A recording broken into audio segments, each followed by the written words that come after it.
Good evening and welcome back to Downing Street for today's coronavirus briefing. I'm joined by Chief Medical Officer Professor Chris Whitty and by Professor Steve Powis, the Medical Director of NHS England.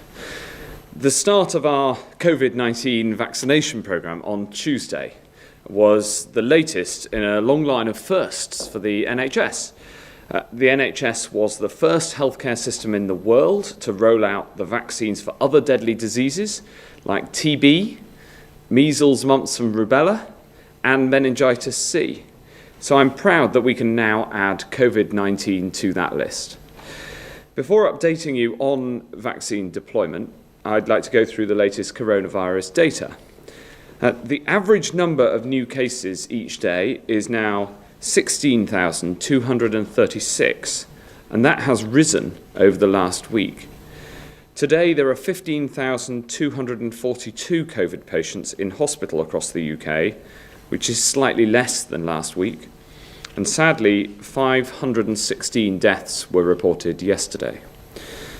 And the fall in the number of cases has flattened off and is rising in some parts of the country, like Kent and Essex and some parts of London.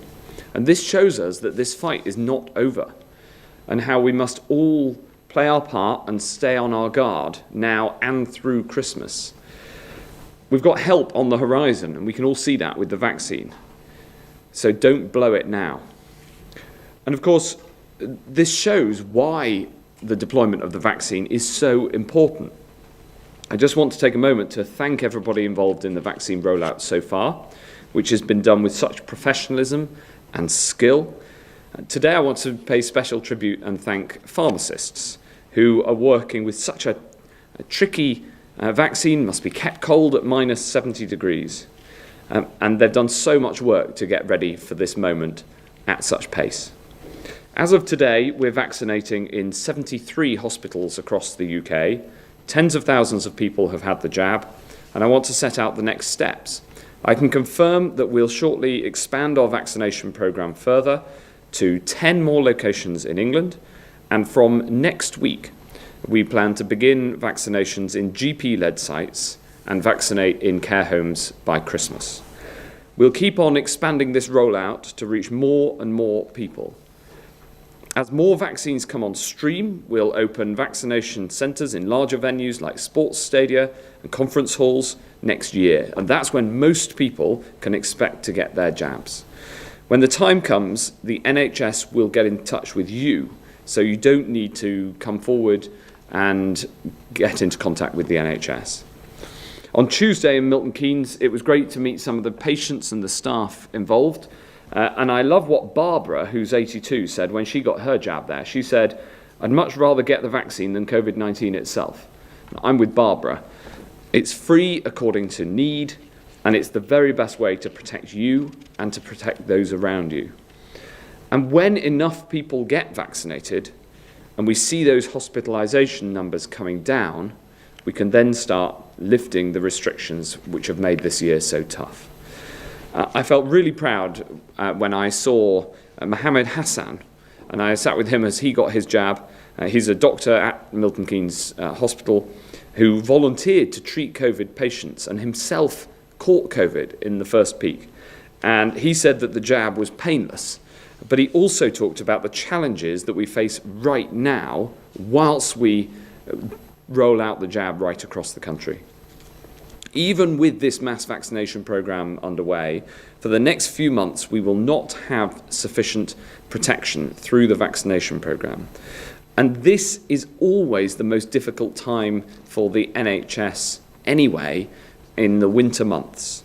And with the number of cases flattening again, we've all got to do our bit and not put more pressure on the NHS. To do that, we must keep respecting the rules where we are and take those sensible steps that we can all take, like washing our hands, covering our face, and making space between people, respecting that social distancing and the rules that come with it. We can't stop doing that now just because the vaccine is here. And even if you've had the jab, you're not immune because the vaccine will not fully protect you until 7 days after you've received the second dose. And we don't yet know if it'll stop you from passing on the disease to other people. So we have to all keep acting as if we can still pass it on, and that is the safest way to get the number of cases down and keep people safe. I'm particularly concerned about the number of cases in London, Kent, and Essex. Cases are rising and in many areas already high. Looking into the detail, the testing results and surveys show us that by far the fastest rise is amongst secondary school-aged children, 11 to 18 years old, while the rate amongst adults in London is broadly flat. But we know from experience that a sharp rise in cases in younger people can lead to a rise amongst more vulnerable age groups later. We've seen that happen before. So we need to do everything we can to stop the spread amongst school-age children in London right now. We must not wait until the review, which will take place on the 16th of December. We need to take targeted action immediately. Having spoken to the leaders of London's councils and to the mayor, we've decided to put in place an immediate plan for testing all secondary school-age children in the 7 worst affected boroughs of London, in parts of Essex that border London, and parts of Kent. We want to keep schools open because that's both right for education and right for public health. We're therefore surging mobile testing units, and we'll be working with schools and local authorities to encourage these children and their families to get tested over the coming days. More details will be set out tomorrow. I want to urge all those involved to step forward for the testing. It's important that 11 to 18-year-olds get tested in these boroughs irrespective of whether they have symptoms. And this is a really important point, because we know that you can have COVID and you can still pass it on even without symptoms. Around 1 in 3 people with COVID have no symptoms at all, but they can still pass it on to others. And I know that nobody wants to be responsible for endangering those around them. So I urge everybody involved to get a test. We surged testing in Leicester, we surged testing in Liverpool. We know that community testing can work, and it requires a collective spirit of determination and of resilience and of people coming together to do the right thing, something I have confidence that everybody involved will find in the days to come. This sort of community testing deployment is not just available in Kent, Essex and London, where cases are rising, but also across the country to help keep cases coming down where they are. We're now working with over 100 local authorities across England and with the 3 devolved administrations to help get cases down using community testing. This includes Manchester, Kirklees, Lancashire. Lancashire are planning to mobilise community-based testing in their areas before Christmas, as are Manchester and Kirklees. And this offer remains available all across the UK to be done in partnership with local authorities and devolved administrations. We can deploy this sort of massive testing because of the work that NHS Test and Trace have done so effectively to build our vast testing capacity. Our new NHS Test and Trace business plan, which we've published today, sets out how we'll grow this yet further. And today's figures on testing and tracing show that thanks to the improvements in the way that we do contact tracing, by reducing the number of repeat calls that are made to individual households, which has been one of the pieces of feedback that we've received, our contact tracing now reaches 86% of contacts, and that's up from around 60% just a few weeks ago. So I want to pay tribute to the contact tracing team working under Dido Harding for delivering this very significant improvement. And from today, I can confirm that people instructed to isolate by the COVID-19 app and are eligible can claim the £500 test and trace support payment directly through the app too. Even as we work to overcome these challenges, I'm determined that we also lose no time in modernising our hospitals. So today I can also announce 1,800 projects which are being funded from the £600 million package to upgrade and refurbish hospitals across 178 NHS trusts this year. This will include projects for fixing roofs, for new MRI machines, And these projects that will be completed over the winter period will make a real difference for staff and patients alike and help the NHS to build back better. These announcements that I'm making today show just what a massive effort is needed every day to tackle coronavirus, even with the vaccine on the horizon. I'm very grateful to all those working in schools, in local authorities, delivering the vaccine rollout, our pharmacists, NHS Test and Trace, and the Hospital Improvement Programme for all the efforts that they need to deliver on all of this. It shows that every part of our NHS, from GP surgeries to hospitals, every part of government, local and national, is all playing its part in the battle against this virus. We've got to remember in this battle that we're all on the same side. And especially with Christmas coming, there's something that we can all do, which is to respect the rules, and all of us at all times do all that we can to stop the spread of the virus. This is a marathon, not a sprint. We've got to keep going. The finish line is in sight, and I know together we can get there. We're now going to go straight to questions from the public and then questions from the media to Professor Whitty, Professor Powis, and myself. First, if we turn to Phil, who is coming by video from South London. Good afternoon. What are the exit criteria that will see the end of the tier system? If it is vaccination, what percentage of the community or population need to be vaccinated for us to exit the tiers? Thank you. Thanks, Phil. This is a great question, and it's one I'm asked a lot. So I will try to answer it at high level and then turn to the Chief Medical Officer for more detail. The simple answer, Phil, is that we will keep looking at the 5 indicators that we have for deciding on which tiers areas need to go into. And whilst we roll out the vaccine, we'll look at the impact of people having been vaccinated, the impact that has on reducing the number of hospitalisations, the number of cases in the over 60s, the positivity in the testing, and the trajectory of all those indicators, because it's by reducing the number of people in hospital and by reducing the number of people who die from coronavirus that the vaccine will help us to get out of this.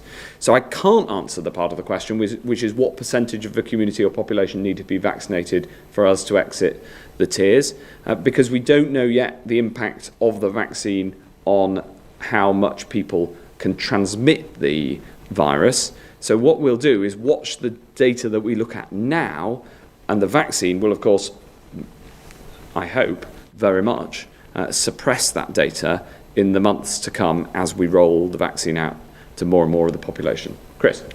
So what I'd add to that is that the vaccine will, over time, as it spreads through a greater and greater percentage of the most vulnerable population, the vaccine will take the risk slowly down. Firstly, we'll start to see some of the mortality, fortunately, falling, because the most vulnerable would be vaccinated first. But that will still leave a lot of people who, if they catch COVID, a significant proportion, small proportion, but a significant given the numbers, will end up in the NHS and potentially could become unwell or severely unwell, end up in intensive care. And so to get through all of those people will take quite some time. Now, this assumes that the vaccine just protects people from severe disease and from COVID infections themselves. As the Secretary of State has said, the thing we don't know is will the vaccines we have available reduce the transmission on? Our expectation is it will, but that is not certain yet, and we can't be absolutely sure of that.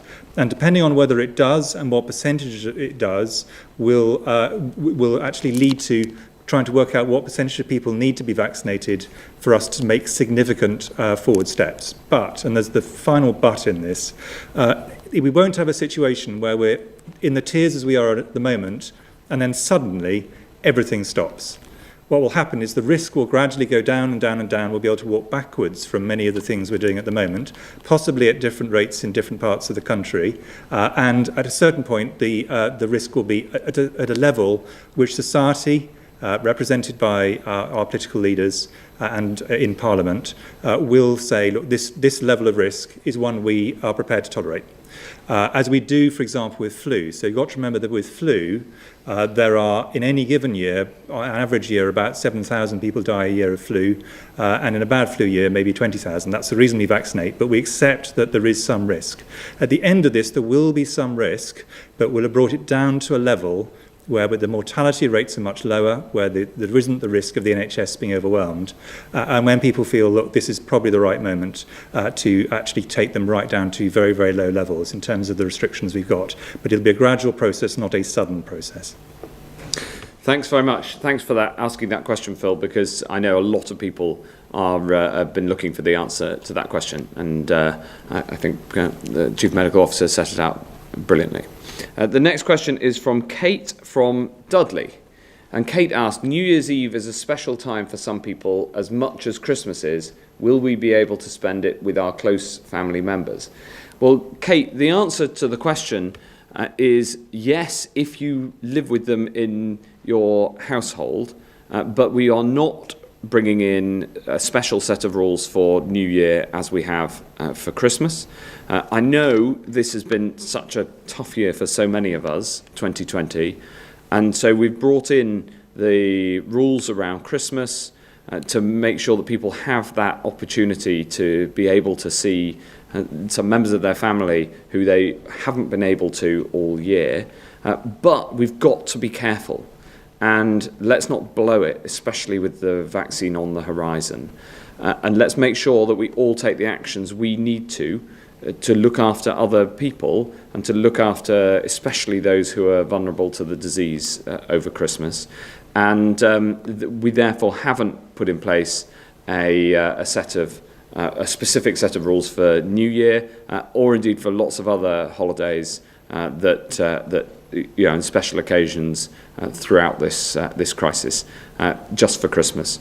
So I know that that's frustrating, but unfortunately it's necessary to keep the virus under control. I don't know whether you want to add anything. Thanks very much. We'll now turn to Hugh Pym from the BBC.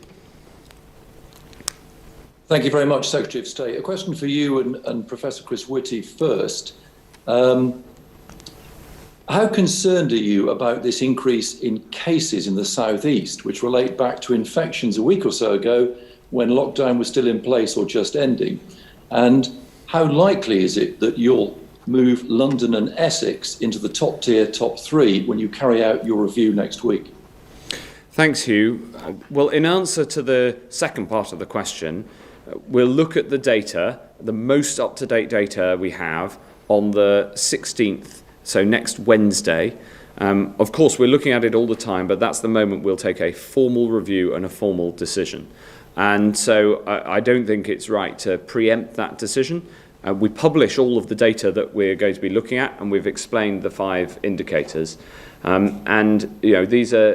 These decisions, are what we think is necessary to keep the virus under control on the broad strategy of suppressing the virus until the vaccine can make us safe.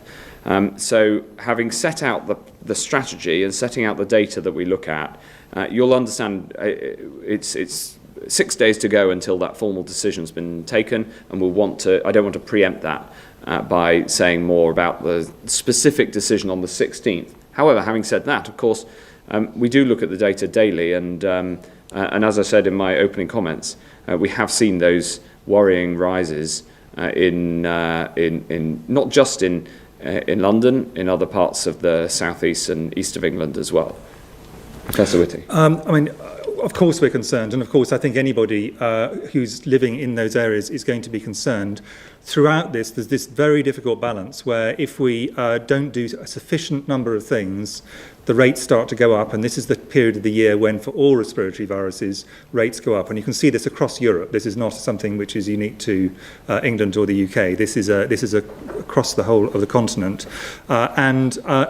In the areas in the north and the Midlands in particular, where people have done a remarkable job of coming together to meet the restrictions, stop doing social activities that are not necessary, reducing contacts, they have managed to bring the rates down. They've been falling right really quite consistently in the northwest and northeastern bits of the Midlands, but they've not been falling in some of the areas where we've had lower restrictions in place, in particular parts of London, northeast of London in particular, bits of Essex and Kent. And this is also true actually in some parts of Lincolnshire as well.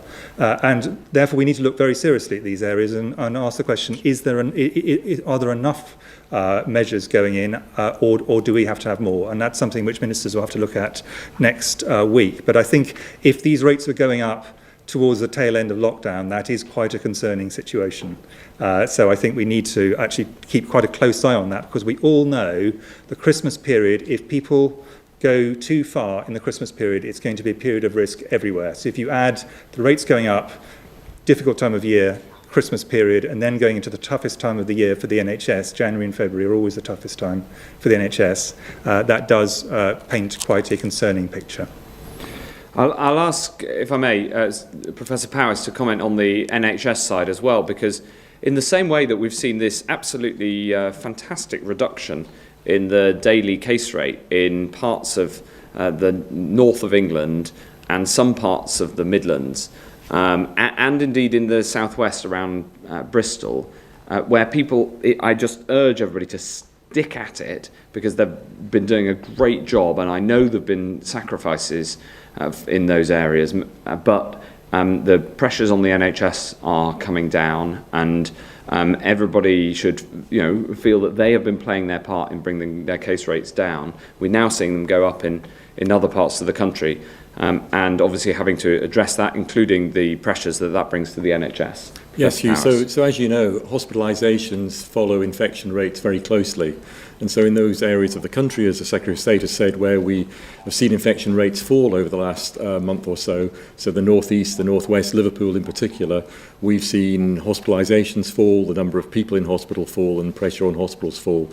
But we've also seen in parts of the country where infection rates have not fallen or indeed are rising, pressures remain on the NHS or start to rise. And that's particularly in parts of London, in east of England, and parts of the southeast. And where infection rates are at the highest, such as the northern parts of Kent, we are seeing a lot of pressure on the NHS. So as ever, yes, there is concern when infection rates stay high or are rising, because that inevitably will lead to more hospitalisations, more people in ITU, and of course, tragically, more deaths. So it is critical that we continue with the measures to bring infection rates down and ensure that those numbers start to fall. Thanks, Hugh. Next question from Tom Clark at ITV. Tom. Hi, thank you, Secretary of State.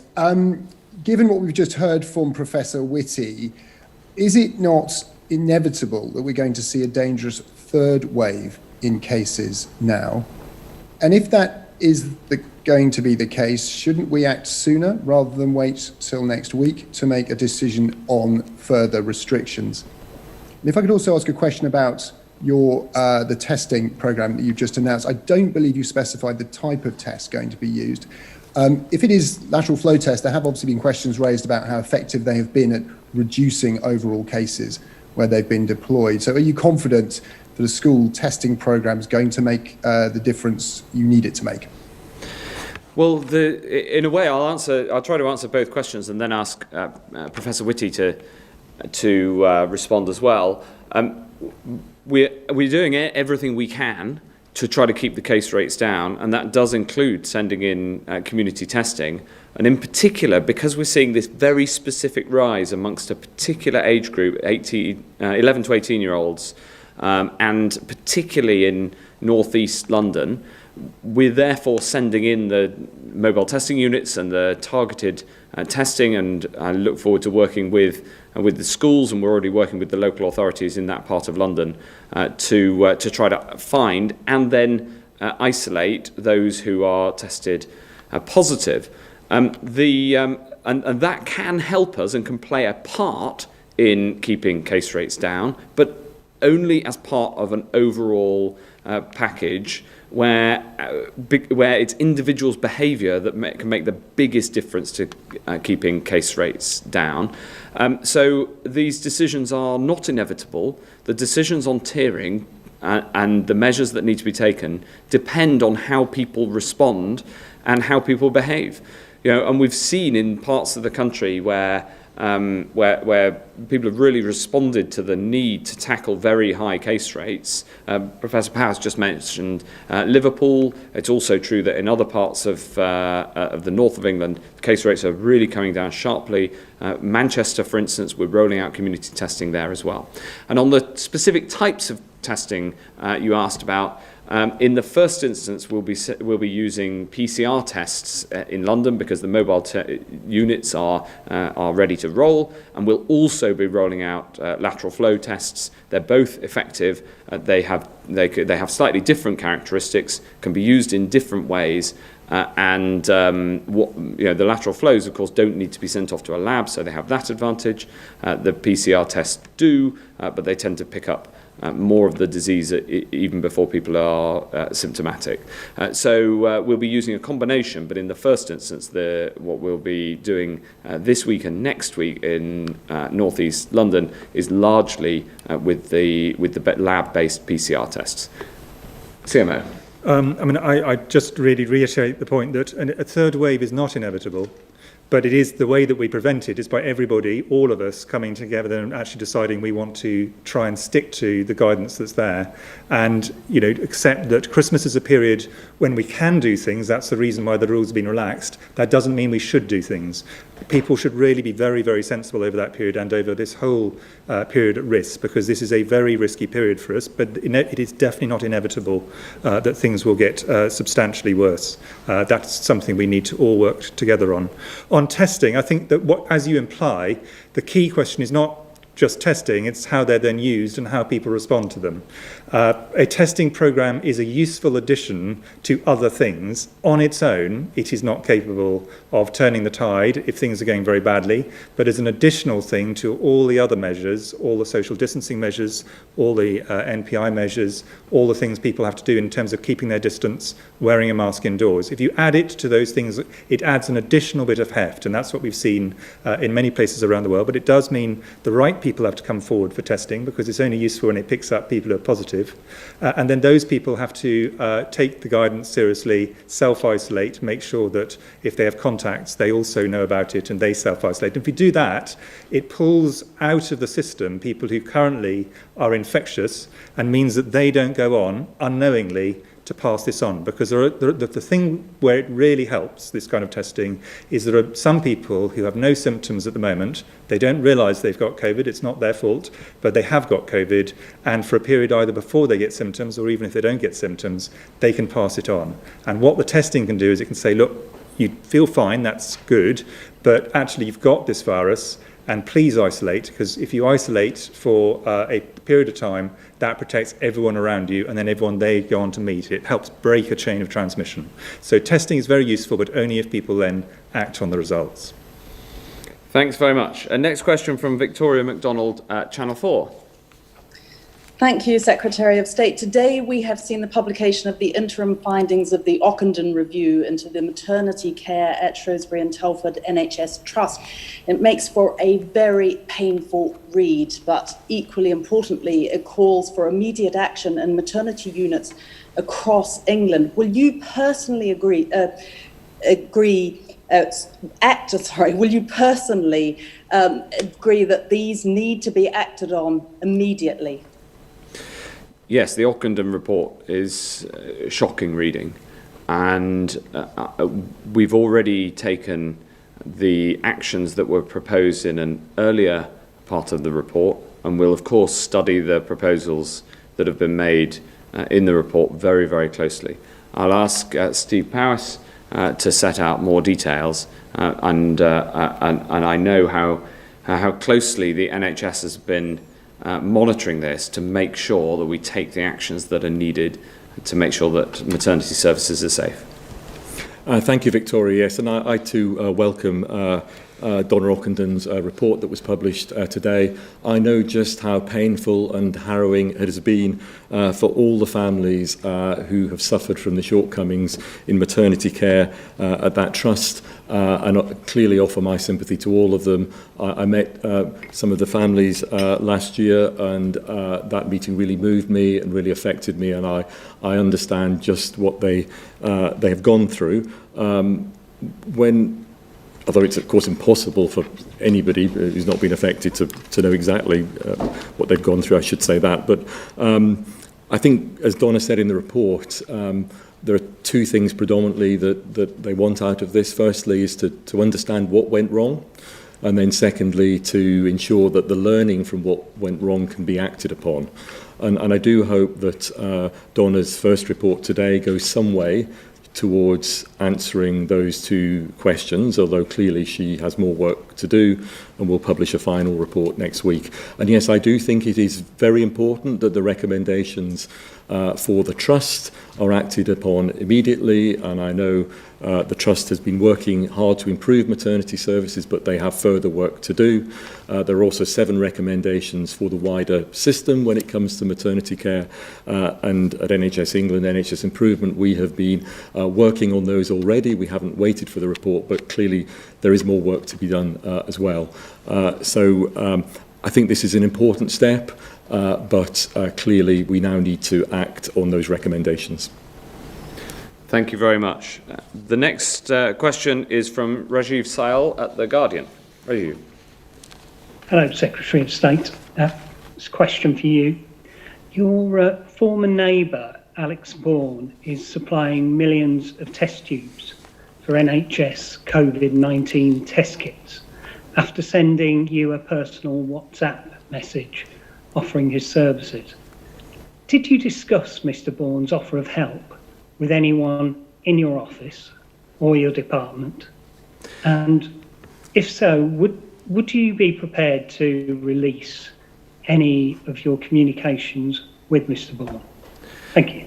Thank you. I've read about this in The Guardian. I had absolutely nothing to do with that contract. And what I'd say more broadly is that I'm very pleased that so many people came forward during the spring of this year, when we really needed, the nation really needed the support of huge numbers of people, whether they came forward to supply PPE or in this case to supply some of the supplies that go into the testing kits. And I'm very grateful to all of them. And but I'm afraid I can't answer any more than to say that I had nothing to do with this particular contract at all. Thanks very much. The next question is from Dominic Yeatman at the Metro. Hello, Health Secretary. If, as seems possible, the failure to reach a Brexit agreement means Britons are banned from travelling to Europe under their coronavirus regulations from January the 1st, will Britain reciprocate, and what bearing would that have on infection rates? And secondly, if I may, Dr. Emily McWhirter of the Royal College of Nursing told MPs today that at the height of the crisis, PPE was routinely relabelled with new use-by dates. Much had rotted in its boxes, and she herself opened a crate of gowns to find a load of insects creeping out. Would you like to apologise to frontline staff for what they had to work with? Well, firstly, on the international travel question, we make judgments and decisions on what international travel can be recommended and how many people and from what countries or parts of countries you have to quarantine based on public health advice. And that's the approach that we have, and that's the approach that we'll be sticking to. On the second question about PPE, look, there was a massive effort, as in fact the previous question implied, there was a massive effort involving a huge number of people, including the RCN actually, who did brilliant work coming forward and helping to ensure that we could get the PPE supplies that we needed. And I'm really, really pleased that so many people contributed, and there was never a national outage of PPE. Now, that doesn't mean that it wasn't difficult at times, and there were undoubtedly challenges. But we had to move heaven and earth to deliver the amount of PPE that we did to the system. And now, I'm glad to say, we have over 30 billion items of PPE. And we've also developed the domestic manufacture so that we won't be reliant on getting it in from abroad so much in the future. And a very significant proportion of the future supplies of PPE, for instance, the sort of gowns that you mentioned, can be manufactured domestically to make sure that we're in a much better place for any future crisis like this one. The final question is from Stefan Bosker at City AM. Stefan. Thank you, Secretary of State. Is there any plans at the moment to reopen the Nightingale Hospital at the Excel Centre, considering London's surging COVID rates? And secondly, is there any point in putting London's hospitality sector in Tier 3 for what would be just 4 days in the lead up to the Christmas period, considering the damage that this would have on a sector that's already on its knees? Well, obviously, I understand the impact of the decisions that we make and the tiering decisions that we make on different sectors of the economy.